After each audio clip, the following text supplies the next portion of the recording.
ابھی حال ہی میں رمضان مبارک کا مہینہ گزرا ہے۔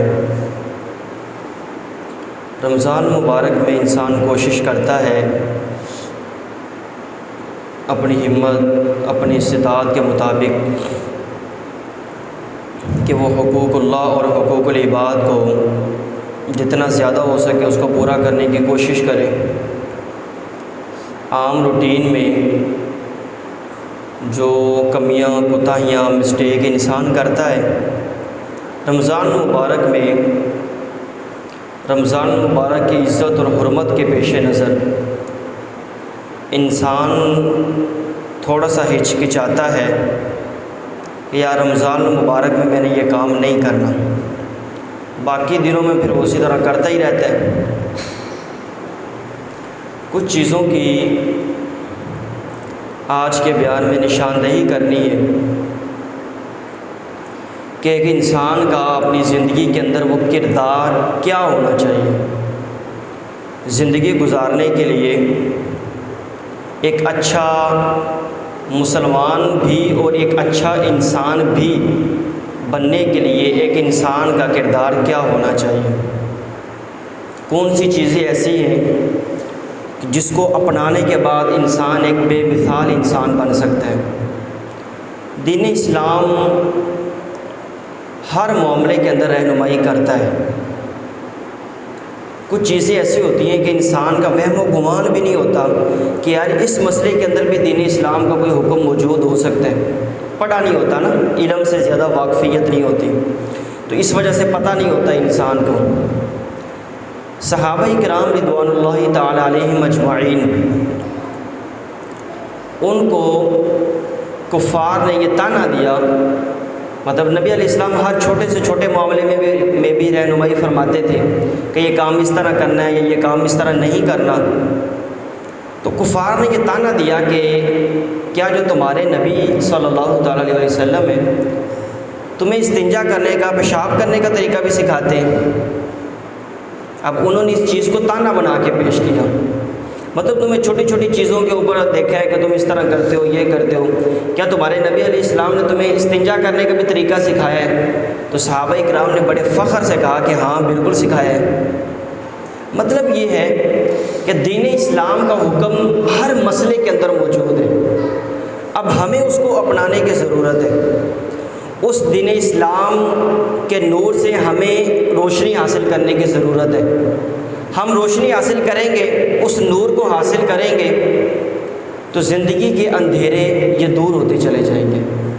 انسان کا کردار یہ بے مثالی کردار بن جاتا ہے۔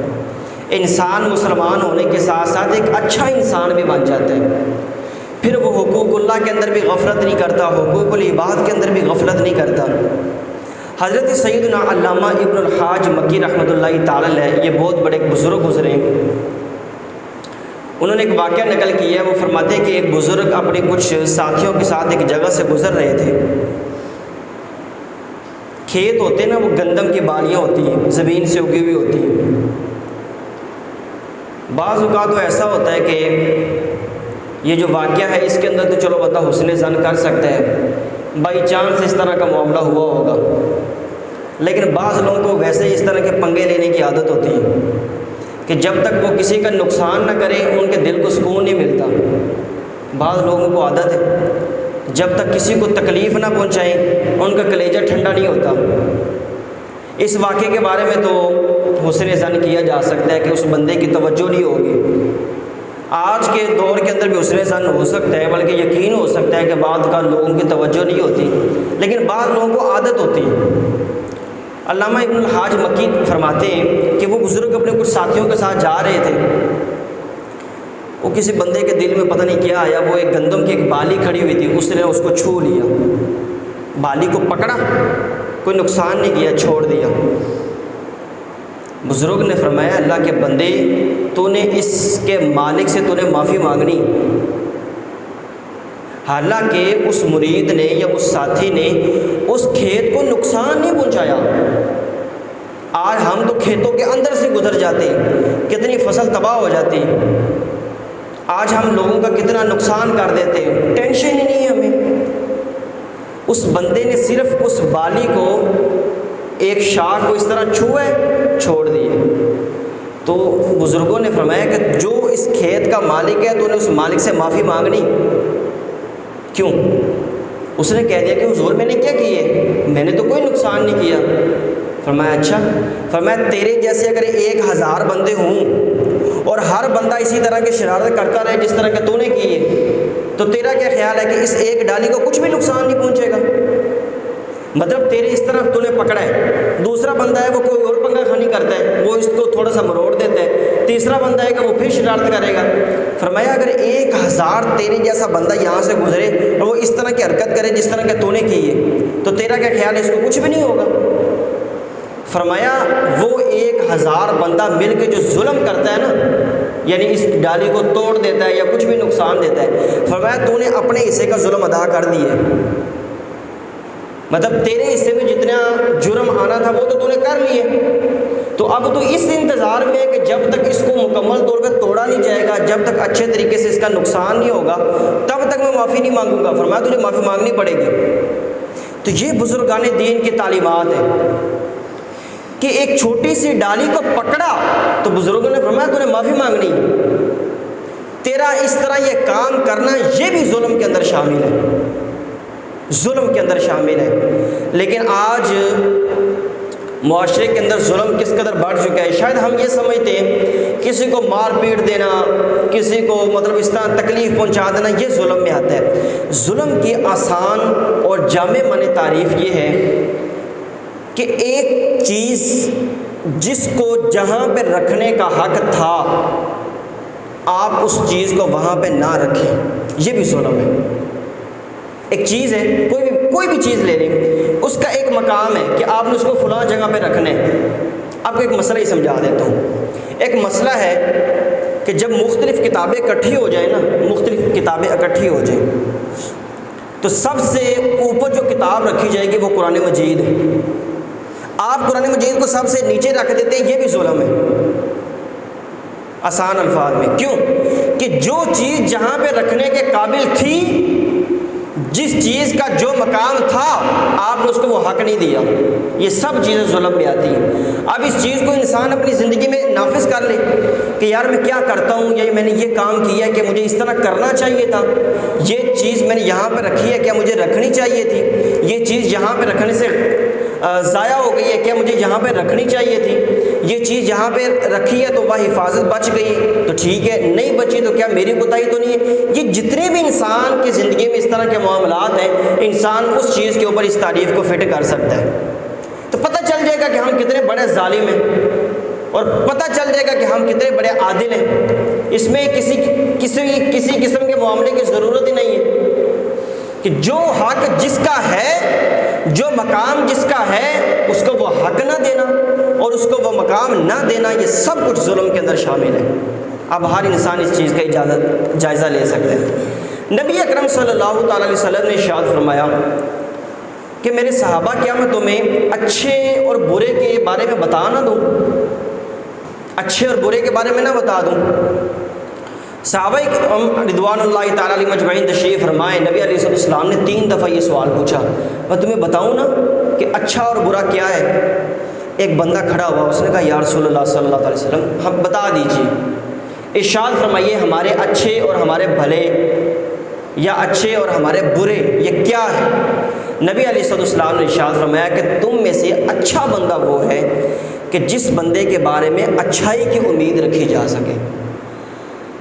جس بندے کو دیکھ کے بندہ ویسے ہی پناہ مانگنا شروع کر دیتا ہے کہ یار یہ کوئی بندہ ہے کہ جب دیکھو یہ عزت لوگوں کی عزت کو خراب کرتا ہے، جب دیکھو یہ لوگوں کے حقوق کو غصب کرتا ہے، جب دیکھو یہ گالیاں دینا شروع کر دیتا ہے، جب دیکھو یہ برا بھلا بولنا شروع کر دیتا ہے، جب دیکھو یہ عزت نفس کو مجروح کرنا شروع کر دیتا ہے، وہ کیا ہے؟ وہ کیسا بندہ ہے؟ اس کا کردار کیا ہے؟ کیسا کردار ہے اس بندے کا؟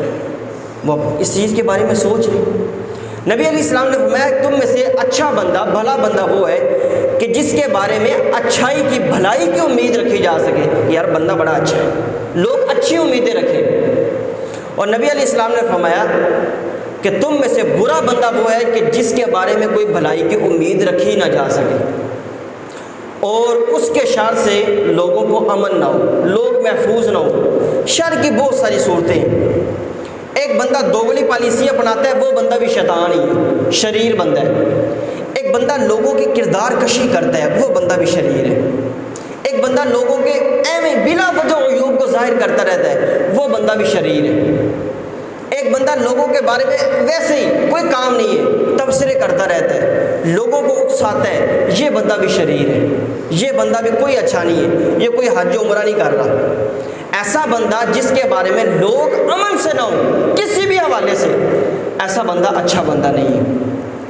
تو ایک مسلمان کو ایک اچھا انسان ثابت ہونے کے لیے ان چیزوں کے بارے میں غور و فکر کرنا پڑے گا، سوچنا پڑے گا کہ یار میں کیا ہوں اور کیا نہیں ہوں، مجھے کیا کرنا ہے اور کیا نہیں کرنا۔ یہ جو میں نے حدیث مبارکہ بھی عرض کی ہے، حضرت سیدنا علامہ عبدالرؤف مناوی رحمۃ اللہ تعالی علیہ فرماتے ہیں کہ اس حدیث مبارکہ میں ایک مسئلے کی طرف اشارہ کیا گیا، وہ یہ ہے کہ بندے کے ساتھ جو بندے کے ساتھی ہوتے ہیں نا، دوست احباب ہو گئے یا زندگی میں کوئی بھی اس طرح کے، وہ فرماتے ہیں کہ ان کے درمیان عدل کرنا یہ لوگوں کے درمیان یہ واجب ہے۔ اب ایک بندہ اپنی زندگی میں کتنا عدل کرتا ہے، ایک بندہ اپنے ساتھیوں کے درمیان کتنا انصاف کرتا ہے، اس کا ہر بندہ جائزہ لے لے کہ میں نے کیا کیا ہے۔ میں نے رشوت لی ہے، میں نے سود کھایا ہے، میں نے ناحق لوگوں کی عزت مجروح کی ہے، میں نے جو بھی اس طرح کی زندگی کے اندر معاملات ہیں، ہر بندہ یہ سوچے کہ یار لوگ میرے بارے میں کیا فیصلہ کرتے ہیں، میں کس طرح کا بندہ ہوں۔ اس طرح تو ہر بندہ ہی کہتا ہے کہ میں اچھا بندہ ہوں، میں اچھا ہوں، ہر بندہ ہی یہ کہتا ہے۔ اس میں کی لت نے انسان کو انسانیت سے دور کر دی ہے، انا پرستی ہے نا، انا ہے انسان کی، متکبر ہو گیا انسان۔ ہر بندہ یہ سوچے کہ لوگ میرے بارے میں کیا فیصلہ کرتے ہیں۔ نبی علیہ السلام نے یہی تو فرمایا کہ تم میں سے اچھا بندہ وہ ہے جس کے بارے میں لوگ اچھائی کی امید رکھیں۔ یار بندہ بڑا اچھا ہے، اور برا بندہ وہ ہے جس کے بارے میں لوگ برائی کی امید رکھیں۔ اس کے بارے میں دو پوائنٹ ہیں۔ ایک مسئلہ وہ ہے کہ آپ کے معاملات کی وجہ سے، آپ کے اخلاق کی وجہ سے یا دیگر معاملات کی وجہ سے ایک بندہ آپ سے الفت نہیں کرتا۔ میں یہ نہیں کہتا کہ آپ سے نفرت کرتا، الفت نہیں کرتا، تو ہمیں ان چیزوں کو دور کرنا چاہیے کہ جس کی وجہ سے ایک مسلمان مجھ سے الفت اور محبت نہیں کرتا، اس چیز کو میں اپنے آپ سے دور کروں۔ اور ایک وہ چیز جس کے بارے میں یا جس کی وجہ سے لوگ محبت کرتے ہیں، انسان کو ان چیزوں کو اپنانا چاہیے۔ آپ کسی کی ہیلپ کرتے ہیں، موجودہ حالات بہت زیادہ مشکل ہیں، اس کے اندر ان چیزوں کا خیال رکھیں۔ ایک اچھا مسلمان ثابت ہونے کے لیے ان چیزوں پر غور و فکر کرنا اور ان پر عمل کرنا یہ ضروری ہے۔ ایک مسلمان کو تکلیف دینا کتنا یہ سنگین جرم ہے۔ آج موجودہ ملکی حالات کے پیش نظر بھی دیکھا جائے تو ہر طرف افراتفری کا ہی ماحول ہے۔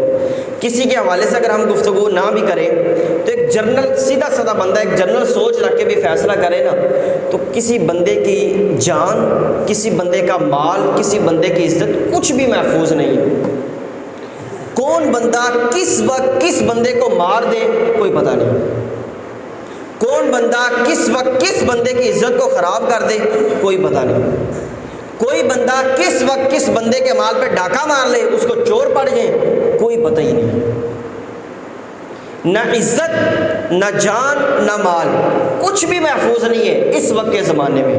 مطلب یہ اتنا یہ نفسہ نفسی کا یہ وقت گزر رہا ہے۔ نبی کائنات صلی اللہ تعالیٰ علیہ وسلم نے ارشاد فرمایا کہ ہر مسلمان کا خون اور ہر مسلمان کا مال اور ہر مسلمان کی عزت یہ دوسرے مسلمان پر حرام ہے۔ مطلب یہ ہے کہ مسلمان کے لیے یہ جائز نہیں ہے کہ وہ کسی دوسرے مسلمان کا قتل کر دے، اس کے اوپر مسلمان کے خون کو اس طرح بلا وجہ شرعی قتل کرنا، ضائع کر دینا یہ حرام ہے۔ قصاص کے معاملات وہ الگ ہیں، قصاص کے اندر تو پھر بندہ مارا ہی جاتا ہے اگر وہ رضا معاف نہیں کرتے۔ اسی طرح ایک مسلمان کے مال کا مسئلہ ہے کہ ایک مسلمان کا مال جو اس کا اپنا ہے اس کو غیر شرعی طریقے سے کسی دوسرے بندے کے لیے استعمال کرنا یہ جائز نہیں۔ اسی طرح عزت کا مسئلہ ہے۔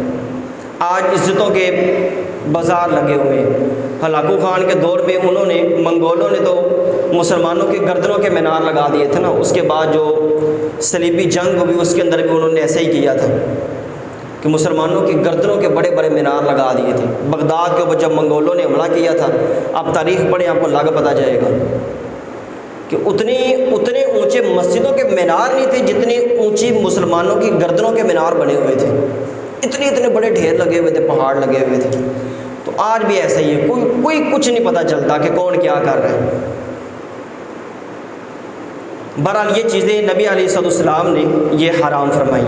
ایک مسلمان کو تکلیف دینا کسی بھی حوالے سے، اس کا حق غصب کر کے، اس کو گالی دے کے، اس کو برا بلا بول کے، کسی بھی حوالے سے تکلیف دینا، نبی علیہ السلام نے ارشاد فرمایا کہ من آذا مسلمن، جو بندہ کسی مسلمان کو تکلیف دیتا ہے، میں بھی بڑے ٹھنڈے مزاج سے سمجھا رہا ہوں، جو بندہ کسی مسلمان کو تکلیف دیتا ہے، نبی علیہ السلام نے فرمایا فقد ومن آذانی فقد آذانی ومن آذانی فقد آذانی، جس نے کسی مسلمان کو تکلیف دی اس بندے نے مجھے تکلیف دی ہے، اور جس نے مجھے تکلیف دی ہے اس نے اللہ رب العزت کو تکلیف دی ہے۔ یہ دیکھیں، اللہ رب العزت کو تکلیف کوئی بندہ پہنچا نہیں سکتا، ٹھیک ہے؟ اللہ رب العزت کو تکلیف پہنچانا یہ ہے کہ ایک بندہ اللہ رب العزت کے احکامات کے خلاف ورزی کرتا ہے، وہ ایسے کام کرتا ہے کہ جس کی وجہ سے بندہ دوزخ میں چلا جاتا ہے۔ اللہ رب العزت قرآن مجید میں ارشاد فرماتا ہے، میں نے شروع میں جو آیت مبارکہ پڑھی، ان الذین یؤذون اللہ ورسولہ لعنہم اللہ فی الدنیا والآخرہ واعد لہم عذابا مہینا۔ اس میں اس حدیث مبارکہ میں تو نبی علیہ السلام نے فرمایا نا، جس نے کسی مسلمان کو تکلیف دی اس نے مجھے تکلیف دی ہے، جس نے مجھے تکلیف دی ہے اس نے اللہ رب العزت کو تکلیف دی ہے۔ اب اللہ رب العزت کو تکلیف دینے کے حوالے سے قرآن مجید میں کیا ہے؟ اللہ تعالیٰ فرماتا ہے کہ بے شک وہ لوگ جو اللہ اور اس کے رسول کو تکلیف دیتے ہیں ان کے اوپر دنیا میں بھی لعنتیں ہیں، وہ آخرت کے اندر بھی وہ بندے لعنتی ہوں گے، اور ان کے لیے رسوا کرنے والا اللہ تعالیٰ نے عذاب تیار کر رکھا ہے۔ ہم اس کو چھوٹا سمجھتے ہیں نا، کسی کو تکلیف دینا، غصے میں آ کر کسی کو گالی دے دی، کوئی بات نہیں، چھوٹا ہے، کوئی مسئلہ ہی نہیں ہے، ٹینشن ہی نہیں ہے، کیا بگاڑ لے گا۔ لوگ کہہ رہے ہوتے ہیں جو بگاڑنا ہے بگاڑ لے، جو اکھاڑنا ہے جو اکھاڑ لے، کچھ غیر مناسب جملے بھی بول رہے ہوتے ہیں۔ تو یہ دیکھیں اس کے بارے میں کتنی سخت وعید ہے۔ بزرگان دین کیا تھے؟ حضرت سیدنا امام اعظم ابو حنیفہ رضی اللہ تعالیٰ عنہ ایک دفعہ جا رہے تھے تو انجانے کے اندر توجہ نہیں رہی، کسی ساتھ کوئی بندہ گزر رہا تھا، اس کے پاؤں کے اوپر امام صاحب کا پاؤں آ گیا۔ پاؤں کے اوپر پاؤں آ جاتا ہے جنازوں کے اندر، یا جب اس طرح کا رش ہوتا ہے نا، یہ صورتحال ہو جاتی ہے۔ اس نے بندے نے نا، جس بندے کے اوپر امام اعظم ابو حنیفہ رضی اللہ تعالیٰ عنہ کا پاؤں آیا، اس نے ایک چیخ ماری اور اس نے کہا کہ یا شیخ الا تخاف القصاص یوم القیامہ، بزرگوں قیامت والے دن اللہ تعالیٰ نے جو انتقام لینا، آپ اس کا کوئی خوف نہیں ہے؟ میرے پاؤں کے اوپر پاؤں دے کے مجھے تکلیف پہنچا رہے، حالانکہ امام صاحب کا پاؤں ہے بائی مسٹیک، عدم توجہی کی وجہ سے۔ اس نے کہا آپ کو کوئی خدا کا کوئی خوف نہیں ہے کہ کل قیامت والے دن آپ نے حساب دینا ہے اس چیز کا؟ امام صاحب کے اوپر لرزہ طاری ہو گیا، غشی کی کیفیت طاری ہو گئی، جس طرح بندہ بے ہوش ہو جاتا ہے، امام صاحب ایسے ہو گئے۔ جب صحیح افاقہ ہوا، ٹھیک ہوئے، تو کسی بندے نے کہا امام صاحب یہ کون سا اتنا مسئلہ تھا، آپ ایسی اتنی ٹینشن لے گئے؟ فرمایا نہیں، ہو سکتا ہے کہ یہ بندہ سبب بنا ہو مجھ تک یہ پیغام پہنچانے کا، حقیقت میں یہ ایک غیبی آواز مجھے آئی ہو کہ کہیں میں اللہ رب العزت کے خوف سے بے خوف تو نہیں ہو گیا، کہیں میں اللہ رب العزت کی پکڑ سے بے خوف تو نہیں ہو گیا کہ اب مجھے غیبی آواز کے ذریعے یہ کہا جا رہا ہے کہ تجھے کوئی خدا کا خوف نہیں ہے۔ تو امام اعظم ابو حنیفہ رضی اللہ تعالیٰ عنہ اس قدر اس چھوٹے سے مسئلے کو لے کر، جو بظاہر چھوٹا سا نظر آتا ہے، یا چلتے چلتے پاؤں آ ہی گئے، تو لیکن امام اعظم ابو حنیفہ رضی اللہ تعالیٰ عنہ نے جو عملی نمونہ بن کے پیش کیا وہ یہ ہے کہ انسان، ایک مسلمان، اس کا کردار کیا ہونا چاہیے، وہ کیسا ہونا چاہیے مسلمان؟ چلو ایک کافر ہے، وہ تو دین اسلام کو مانتا ہی نہیں ہے نا، اس کا تو تعلق ہی نہیں ہے دین اسلام کی تعلیمات کے حوالے سے، وہ جب اس کو تسلیم ہی نہیں کرتا، اللہ اور رسول کو مانتا ہی نہیں ہے وہ بندہ، تو اس کی وہ ظاہر ان احکامات کو نہیں پڑھے گا۔ لیکن جو مسلمان ہے، جو کلمہ پڑھنے والا ہے، دین اسلام کو آخری اور برحق دین تسلیم کرنے والا ہے، اللہ اور رسول کو ماننے والا ہے، اللہ اور رسول کے احکامات کو، ان احکامات کے سامنے سر تسلیم خم کرنے والا ہے، اس کو تو پتہ ہونا چاہیے ان چیزوں کا کہ میں کیا ہوں، کیا کر رہا ہوں، کہاں زندگی اپنی گزار رہا ہوں۔ تو ایک اچھا مسلمان بننے کے لیے یہ چیزیں ضروری ہیں۔ حضرت سیدنا، اب میں اختصار کے ساتھ یہ جلدی روایات پیش کر رہا ہوں۔ حضرت سیدنا ابو حازم رحمۃ اللہ تعالی علیہ فرماتے ہیں، یہ ایک امام گزرے ہیں بہت بڑے، فرماتے ہیں کہ انسان کا، میں آپ کو ویسے پہلے سمجھا ہی دوں تاکہ بات سمجھنے میں آسانی رہے، انسان کا وقار جو معاشرے میں بلند ہوتا ہے نا، اس کی مین بنیادی وجہ وہ انسان کا اپنا اخلاق ہوتا ہے۔ ایک بندہ آپ سے سلام لیتا ہے تو آپ اس کو اس طرح دور کر دیں جس طرح اللہ معاف کرے وہ پتہ نہیں کیا شے ہے، یا وہ کیا وہ ایسا بندہ ہے کہ اس سے نفرت کی جائے۔ اگر آپ اس کے ساتھ اس طرح کا سلوک کریں گے، وہ بندہ کبھی بھی آپ کی عزت نہیں کرے گا۔ میں جانتا ہوں اس چیز کو، آپ کو پتہ ہے اس چیز کا۔ ایک بندے کو آپ اس طرح کا احترام دیں گے نا، وہ بندہ آپ کی عزت نہیں کرے گا۔ ایک بندے کے ساتھ خوش اخلاقی کے ساتھ اگر آپ پیش آئیں گے نا، تو وہ بندہ آپ کی ہر بات کو ماننے کے لیے تیار ہو جائے گا، بلا تشبیہ، بلا مثال۔ نبی علیہ السلام کے زمانے میں ایک عورت تھی، اس کا ذہنی طور پر کچھ مسئلہ تھا۔ نبی علیہ السلام کی بارگاہ میں آئی تو نبی کہنے لگے، یا رسول اللہ صلی اللہ تعالیٰ علیہ وسلم، میں نے آپ سے اکیلے میں بات کرنی ہے۔ نبی علیہ السلام اس عورت کے ساتھ کھڑے ہوئے، دور جا کے اس کی بات کو سن لیا۔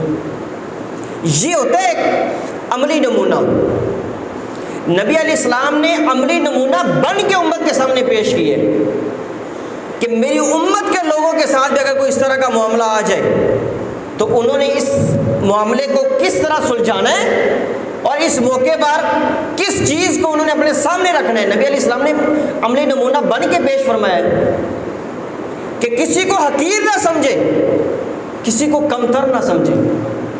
دنیا کی دولت، اس کی وجہ سے آپ لوگ عزت دیتے ہیں کسی کو کہ کسی کے بعد دنیا کی عزت، دنیا کی دولت زیادہ ہے تو بندہ، جس طرح کہ آج کل کچھ معاشرے کے اندر ایسے علماء موجود ہیں، بدقسمتی یہ ہے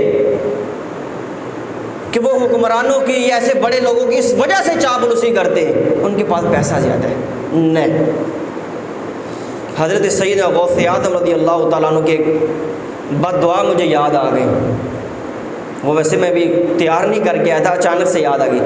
آپ ایسے علماء کے بارے میں فرماتے تھے جو حکمرانوں کی چاپلوسی کرتے اور حق بات نہیں بیان کرتے، فرماتے تھے او دین اسلام کے اندر خیانت کرنے والے علماء، کب تک دنیا کے ان حکمرانوں کے پاس مال و دولت کی وجہ سے دین اسلام کے برحق تعلیمات کو چھپاتے رہو گے؟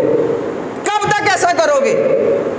اور آپ دعا فرماتے تھے اسی کے آخر میں کہ اللہ ایسے خیانت کرنے والے علماء کی شوکت کو اور ان کی قوت کو توڑ دے، ختم کر دے ایسے لوگوں کو، یا ان کو ہدایت دے دے یا ان کے وجود سے اس کرۂ ارض کو پاک فرما دے۔ آپ کو ایک مسئلہ بتاؤں، ابھی شاید آپ لوگوں کو پتہ نہیں ہوگا، یہ جو اس دفعہ عید ہوئی ہے، آپ کو پتہ ہے یہ کس طرح عید ہوئی ہے؟ مجھے تو پتہ ہی بڑی لیٹ چلا ہے، ورنہ میں اس بندے کو آپریشن کر دیتا، پتہ ہی بڑی لیٹ چلا ہے۔ یہ عید دوسرے دن ہوئی ہے، آپ کو پتہ ہے اس بات کا؟ اس کا اپنا بیان موجود ہے، کہتے ہیں کہ جب شہادتیں موصول ہو گئی تھی اس وقت چونکہ ہم پہلے اعلان کر چکے تھے تو ہم نے اپنا اعلان واپس نہیں لیا، پھر چاند نظر آ گیا تھا، ہمیں تو پتہ ہی نہیں تھا، مجھے بھی نہیں پتہ تھا اس حوالے سے۔ کوشش کی اس وقت، اس رات میں نے سوچنے کی، سمجھنے کی کہ یہ کیا معاملہ ہے، سمجھ میں آتا ہے، دیکھا نہیں نظر آیا، کچھ سورسز سے اکٹھا کیا، نہیں پتہ چلا، لیکن اس بندے کا بادشاہ مسجد کا جو خطیب ہے، آپ کو پتہ ہے چیئرمین رویت ہلال کمیٹی کا چیئرمین وہ ہے.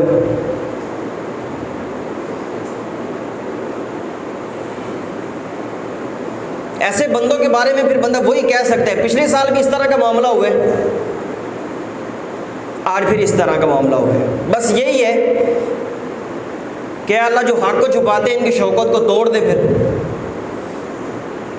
لوگوں کے ایمان کو دو پہ لگا دیے. یقین کریں ایسے لوگوں نے ابتلاء کا، آزمائش کا، فتنوں کا بڑا دور ہے. سمجھنا مشکل ہو گیا کہ فتنہ کس کس انداز میں ہمارے سامنے آ رہا ہے. دین اسلام کے اوپر اتنے حملے ہو رہے ہیں، اتنے حملے ہو رہے ہیں. لوگ ابھی تک 400 سال پرانے مسئلوں کے اندر الجھے ہوئے ہیں. میلاد کہاں پہ منانا ہے؟ لکھا ہوا ہے کہیں پہ.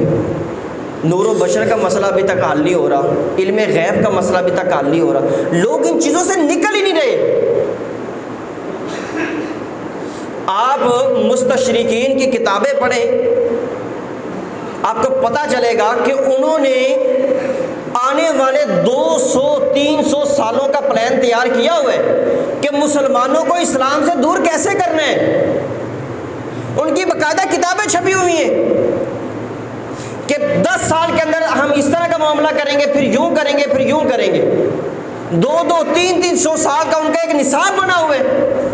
اور ایک مسلمان ہے کہ وہ ابھی تک خواب خرگوش سے بیدار نہیں ہو رہا. اس کو دین اسلام کا کوئی احساس نہیں ہو رہا. میں نے کیا کرنا ہے، کیا نہیں کرنا. ہر بندہ کم سے کم اپنے طور پر تو ان مخالف چیزوں سے اپنے آپ کو بچائے نا. مخالف چیزوں سے اپنے آپ کو بچائے، ورنہ یہ معاملہ اسی طرح الجھتا رہے گا. ایک تو حدیث مبارکہ بیان کر کے پھر ایک میسیج دینا ہے، وہ میں انشاءاللہ آپ کے حوالے سے آپ کے سامنے عرض کرتا ہوں. انسان ہے، اس کو زندگی کے اندر تکلیفیں، آزمائشیں، مصیبتیں آتی رہتی ہیں، لیکن فطرے آتے رہتے ہیں.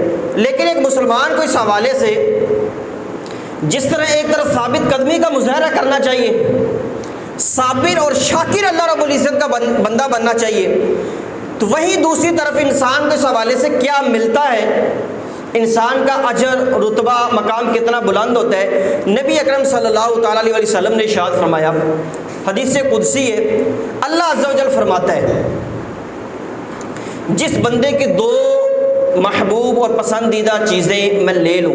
اچھا، اس حدیث مبارکہ میں ویسے مراد آنکھیں ہیں انسان کی. انسان اسی سے دنیا کی رنگینیوں کو دیکھتا ہے. نبی علیہ السلام نے فرمایا، اللہ تعالیٰ فرماتا ہے کہ جس بندے کی یہ 2 محبوب چیزیں میں لے لوں، بندہ نابینا ہو جائے، آنکھیں لے لوں، اور وہ پھر بندہ اس چیز کے اوپر صبر کرتا ہے. یار کوئی نہیں، اللہ رب العزت نے پیدا کی ہے، جس طرح میرا مالک راضی ہے میں بھی اسی طرح ہی راضی ہوں. اس طرح انسان ہونا چاہیے نا. پھر وہ صبر کرتا ہے، صبر اور ثواب کی امید رکھتا ہے اللہ رب العزت سے. تو اللہ تعالیٰ فرماتے ہیں کہ اس بندے کو جو کم سے کم ثواب ہے نا، وہ جنت دیے بغیر میں نے خود بھی راضی نہیں ہونا. 2 پہلو ہوتے ہیں، ایک ہوتا ہے کہ بندہ راضی ہو جائے، ایک یہ کہ اللہ تعالیٰ راضی ہو. اللہ تعالیٰ فرماتے ہیں کہ جنت کو دیے بغیر میں نے راضی نہیں ہونا.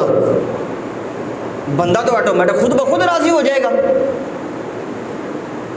کہ اللہ تعالیٰ فرماتا ہے کہ میں راضی اس وقت ہوں گا جب اس بندے کو میں جنت میں داخل کر دوں گا. اس سے بڑی خوش نصیبی انسان کی اور کیا ہو سکتی.